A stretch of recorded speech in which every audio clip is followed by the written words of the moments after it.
Silence has never been neutral. It is not absence, but a presence that devours the edges of a child's voice until only echoes remain. You will tell yourself that quiet means peace, but beneath the stillness festers a slow collapse, a mind folding inward, asking questions it is too afraid to speak aloud. And now you wonder, when did silence stop being safety and start becoming a cage? A quiet child learns quickly that words are not weapons, but liabilities. In psychology, this is often tied to selective mutism or social withdrawal, where silence becomes both shield and prison. The child studies faces, pauses, tones every micro-expression, because they cannot risk misunderstanding the fragile rules of connection. This silence is praised as good behavior by adults who mistake absence for obedience. Yet inside, the child rehearses entire conversations that will never be spoken.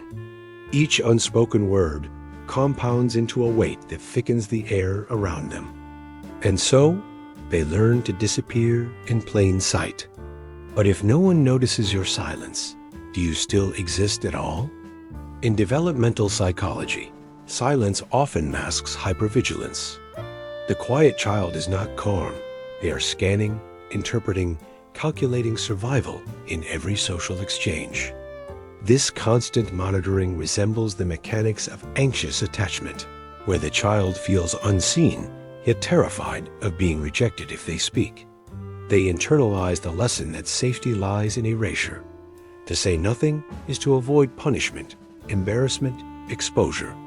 Adults interpret their stillness as shyness, but it is more insidious.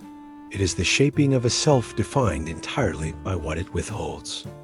Over time, even their inner voice begins to fracture, unsure which thoughts are permissible. When your own mind becomes unsafe, where else is there to hide? Psychologists describe this as internalized inhibition.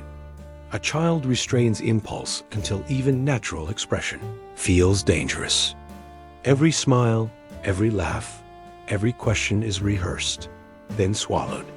The body begins to mirror the silent shoulders curved inward, voice caught in the throat, breathing shallow as though the very act of existing must be softened. Teachers commend them for being well-behaved. Parents boast of their easy child, while the quiet one learns that visibility equals vulnerability. In self-improvement language, we call this self-suppression, the belief that erasure is the path to acceptance. But if you spend your life perfecting invisibility, what happens when no one ever tries to see you? Silence corrodes identity. Developmental research shows that children construct a sense of self, not in isolation, but through feedback-mirrored expressions, echoed words, acknowledged feelings. For the quiet child, this feedback loop collapses. With little external reflection, the self becomes a fragile hypothesis, constantly doubted, never confirmed. In therapy, such children often describe feeling like ghosts in their own lives, as though their presence is tolerated, but never truly registered. This is not passivity. It is a profound dissociation between existing and being recognized. You convince yourself you are invisible to avoid the sharper realization that you are visible but irrelevant. And what kind of self survives when it has no witness? A child's silence is often rationalized as temperament introversion, a personality trait studied extensively in psychology. But introversion is not the same as erasure. True introverts still speak, still assert, still exist within their quieter rhythms. The silent child, however, embodies learned helplessness, the belief that speaking changes nothing, that effort is wasted energy. Martin Seligman's studies on helplessness show how quickly humans collapse into passivity when responses bring no reward. The child applies this principle to speech itself. Words become futile, swallowed before they can fail. Eventually, silence isn't chosen, it is automatic. But when even your own voice feels meaningless, what else will you begin to silence inside yourself? Silence, once internalized, mutates into avoidance conditioning. In cognitive behavioral terms, every avoided word spares the child a risk of humiliation, rejection, or punishment. The brain rewards this avoidance with momentary relief, reinforcing the pattern. Soon, silence is not protective, it is compulsive. Even in safe spaces, the child hesitates, because the nervous system cannot differentiate between real threat and imagined shame. Over time, silence consumes opportunities. Friendships left unformed, questions unasked, dreams unexplored. The child is not quiet because they lack thoughts. They are quiet because the cost of release feels unbearable. But what happens when silence no longer protects you, but instead becomes the very thing that destroys you? Research in developmental psychopathology shows that children deprived of expression often develop alexithymia, the inability to name or describe emotions. Without practice in voicing feelings, the emotions themselves become shapeless, indistinct, overwhelming.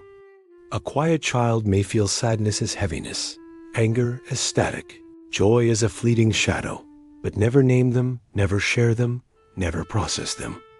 The silence rewires the relationship to emotion until the boundary between numbness and feeling blurs. And in adulthood, they may appear detached, emotionless, difficult to read, when in truth their inner world is a storm with no language. But if your pain has no name, does it even count as pain, or is it erased the moment you fail to speak it? In clinical psychology, silence often aligns with social anxiety disorder, where fear of judgment strangles communication before it can form. The quiet child anticipates ridicule in every pause, rejection in every glance. Even neutral expressions are interpreted as threat. This constant anticipation creates a distorted cognitive loop. If I speak, I will be shamed. If I stay silent, I am safe. But if I stay silent too long, they will notice my silence, and I will be shamed anyway. It is a paradox with no exit, a double bind that corrodes every interaction. You remain trapped between the terror of exposure and the terror of absence. But when every choice leads to shame, what choice is left to make? Silence feeds on memory. In cognitive psychology, children who remain quiet in social settings often internalize negative schemas, deeply rooted beliefs such as I am boring, I am unworthy, I am invisible. Each moment of withheld speech becomes evidence, proof reinforcing the schema. Over time, this becomes self-fulfilling. Silence invites neglect. Neglect confirms invisibility. Invisibility justifies further silence. The loop tightens until the child no longer distinguishes between choice and compulsion. They don't merely act quiet, they are quiet, identity fused with absence. And yet, behind that identity, a single question festers, unspoken, unanswered. If you have never truly revealed yourself, then who is it that others claim to love? Silence, in psychoanalytic terms, often masks repression. The child buries unexpressed anger, grief, or desire beneath layers of compliance. Freud called it the return of the repressed, the way suppressed feelings resurface in disguised forms. Stomach aches, headaches, restless nights. The body becomes the mouthpiece for words that never pass the lips. Somatic psychology shows us that quiet children often develop chronic tension, clenched jaws, hunched shoulders, shallow breaths, as though their bodies have been sculpted into silence. Adults see composure, but the muscles remember every unspoken protest. And here lies the fracture. If your body screams what your mouth refuses, is the silence ever truly silence, or just another kind of noise?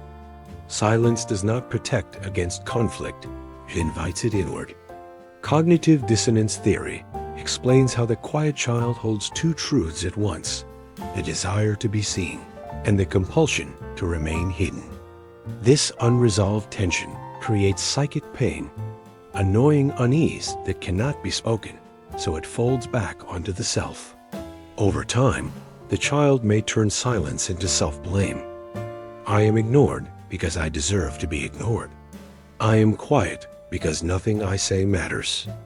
The external world recedes while the inner critic grows louder, harsher, relentless. And in this collapse, one question remains unanswered. When silence becomes indistinguishable from self-hatred, how much of you is left to save? Attachment theory reveals another wound in the quiet child, the anxious avoidant paradox. To be close is dangerous. To be distant is unbearable. The child craves connection, but has learned that reaching out risks rejection, ridicule, or indifference. And so, they construct relationships built on absence present in body, absent in voice. Friends may describe them as good listeners, never realizing that their silence is not generosity, but paralysis. The child becomes a mirror for others, reflecting needs, absorbing emotions, never imposing their own. Yet mirrors do not form bonds. They only confirm another's existence. And so the question deepens. If you can connect only by erasing yourself, is it truly connection, or is it just another form of loneliness? Erikson's stages of psychosocial development mark childhood as the crucible of identity versus role confusion. For the quiet child, silence halts this process. Identity cannot form without expression. Words are the raw material of selfhood. Without them, the child drifts in a fog of borrowed identities, echoing others but never solidifying their own. Teachers call them adaptable, parents call them easy, peers call them mysterious. But these are projections, not truths. The child becomes a vessel for other people's assumptions, hollow inside, compliant outside. This emptiness festers into adolescence, where the silence mutates into alienation. And then the question sharpens, unrelenting. If you have never spoken who you are, how will you ever know who you were meant to be? Silence reshapes the brain itself. Neuroscientific studies on children show that language use strengthens neural pathways tied to memory, reasoning, and emotional regulation. A quiet child, deprived of expression, risks weakened connections in these regions. Their thoughts become less practiced, less coherent, as if the circuitry of the mind begins to dim without exercise. Silence is not neutral, it is neurological starvation. And the child knows it, even if unconsciously, sensing the hollowness where fluency should be. What begins as hesitation evolves into deficit, and deficit hardens into identity. I am not just quiet, I am incapable. But when silence begins to rewire the very structure of your brain, how do you ever find the words to rebuild yourself? Silence is often mistaken for maturity. Adults tell the quiet child they are wise beyond their years, confusing stillness for depth. But developmental psychology warns that precocious restraint is often a mask for parentification. A child forced to suppress their needs to maintain harmony in the home. By being silent, they keep the peace. By withholding, they protect others. Yet beneath this facade, resentment simmers, and anger too dangerous to voice. Over time, silence becomes both armor and chain. The child feels powerful in self-control, yet powerless in erasure. This duality corrodes from within. And so you must ask yourself, when silence makes you look strong to others, but hollow to yourself, which truth eventually consumes you? Silence bleeds into cognition. Research on rumination shows that when thoughts are not spoken, they do not disappear, they loop. The quiet child replays conversations endlessly, dissecting every word they did not say, every glance they misread. In time, these internal replays become indistinguishable from reality, creating a private world where imagined criticism feels as sharp as actual rejection. This mental repetition strengthens neural pathways of fear, teaching the brain to expect failure before interaction even begins. What looks like calm on the outside is a storm of self-interrogation within, and the storm only grows louder in the silence. But if you cannot trust the voices in your head and cannot release them into the world, where can they go except back into you? In family systems theory, the quiet child often becomes the identified ghost, the one whose presence is defined by absence. While siblings demand, rebel, or collapse openly, the quiet child absorbs conflict silently, disappearing into corners, withdrawing into invisibility. The family learns to rely on this stillness, to count on the child's non-existence as a stabilizing force. But stability is not wholeness, it is suppression. The child internalizes the unspoken rule: my silence is my value. Over years, this erodes the possibility of selfhood until silence is not a behavior but an identity. And then the question festers, inescapable. If your only worth lies in disappearing, how much of you is left to lose? Silence distorts time. In developmental psychology, expression is a marker of growth. Each spoken thought, each shared feeling, a step forward. For the quiet child, time stalls. They remain trapped in an endless present, rehearsing words but never releasing them, preparing endlessly but never arriving. While peers accumulate stories, laughter, shared memories, the silent child accumulates only absence. This creates the illusion of stillness, but it is not still, it is decay, a slow withering of potential. Years pass, and the child realizes too late that silence has stolen more than their voice. It has stolen their time. And then the question hangs heavier than any word. How do you recover years you never lived out loud? Silence evolves into self-monitoring gone malignant. In psychology, this is called excessive self-consciousness, a constant surveillance of one's own behavior, posture, tone. The quiet child grows into someone who measures every word before it escapes, who edits speech even in thought, who lives in perpetual rehearsal for an audience that may not even exist. This relentless monitoring creates paralysis. Words feel dangerous, not only in the world, but in the mind itself. The self becomes a prison guard, silencing its own inmate. Eventually, the line blurs. Are you withholding words, or have you simply forgotten how to form them? And when the censor lives inside your head, who is left to overthrow it? Silence leaves scars that do not heal with age.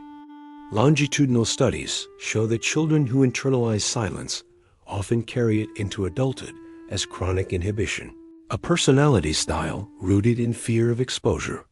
They excel at appearing composed, agreeable, professional, but beneath the surface lies isolation, a life defined by withheld truths.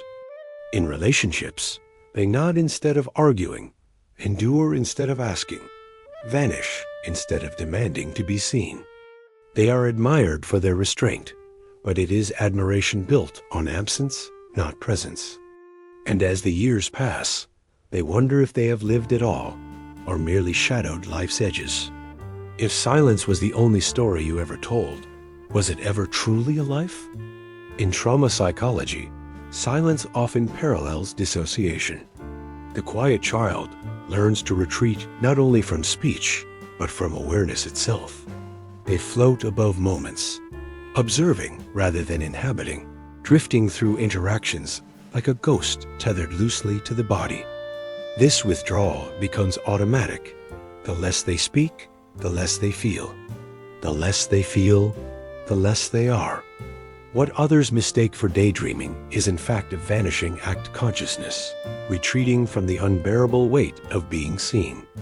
Over time, they begin to wonder which is worse, speaking and being misunderstood, or never speaking and being forgotten. But if you spend your life half vanished, how will you ever know what it feels like to exist fully? Silence is not just a behavior, it is inherited.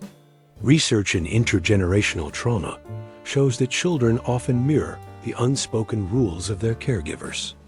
A parent who withholds emotion, who fears vulnerability, who treats words as dangerous teaches the child that speech is unsafe.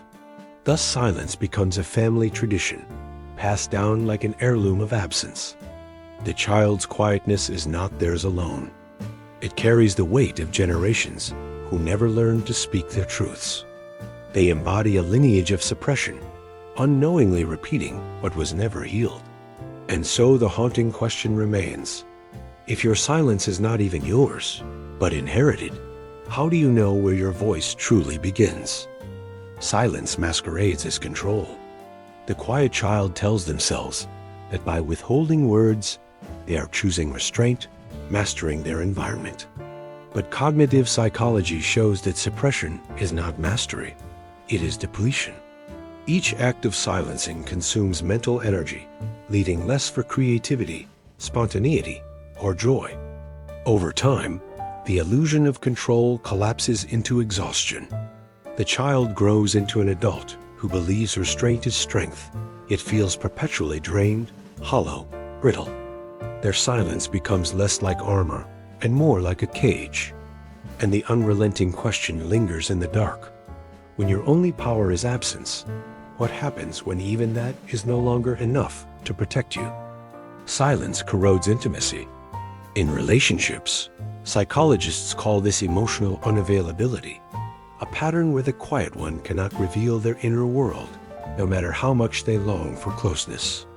Partners feel shut out, friends sense distance, and the quiet child, now grown, watches bonds dissolve without ever understanding why.